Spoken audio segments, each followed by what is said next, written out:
Hey everybody, Brooks from Drag Times. Today I've got a great race for you. I got my Lamborghini Huracan LP610-4 against the brand new Lamborghini Aventador SVJ, the current king of the ring, running for the quickest street car at 6 minutes 44 seconds around the Nurburgring, 770 horsepower from its naturally aspirated V12 versus naturally aspirated V10, making 610 horsepower.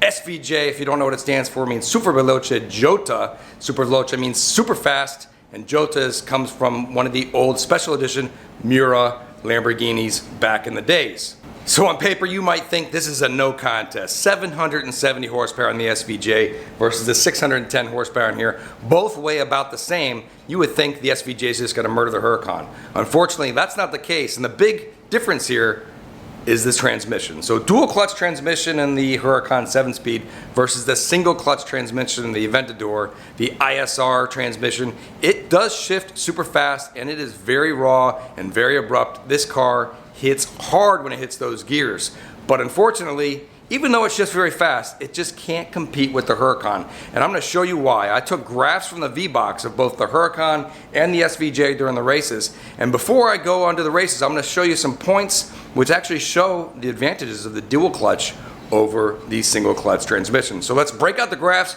go over the data, and then we'll get into the races. Alright, so here we go. I brought up the graphs. We got the Huracan on the left here and the SVJ on the right. These are the Vbox graphs for the quarter mile, which has all the data.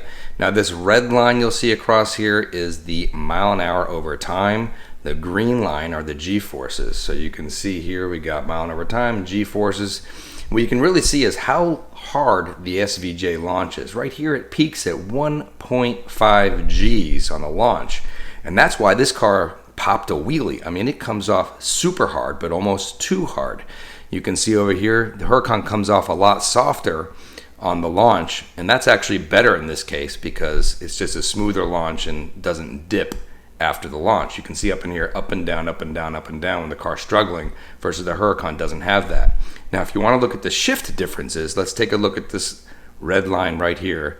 You can barely see where the Huracan shifts, whereas on the SVJ you see these flat lines. So that's a shift, this is a shift, this is a shift, and this is a shift. And that's also backed up by the G-force data. When this car shifts, you see a huge drop in the G-forces right here. Here, here, here, here, and here. And in the Huracan, you don't see that. You just see, and actually see when this shifts, you see an increase in the G-forces. It's almost pulling harder and then drops off a little bit. So you can see these little bumps in the shifts versus dips in the shifts for the SVJ.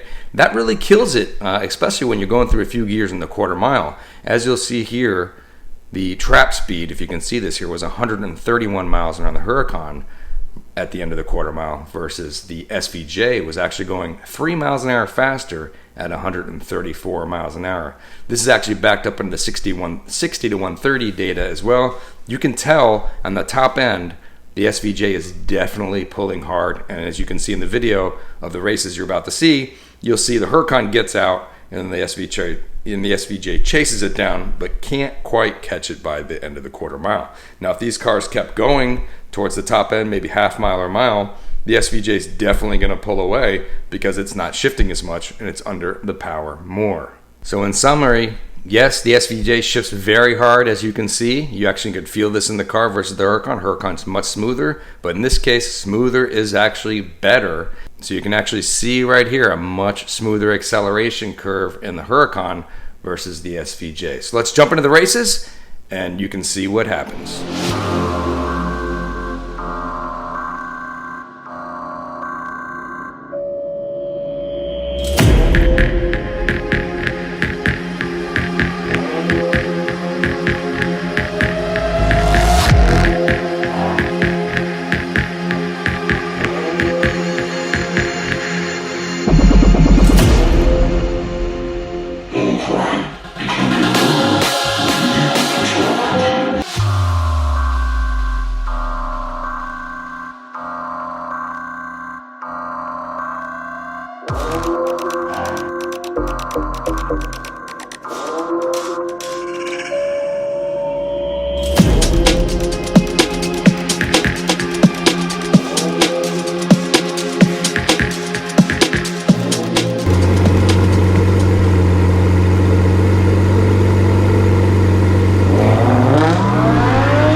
That was close, 10.5 to 10.6, both at 130 miles an hour.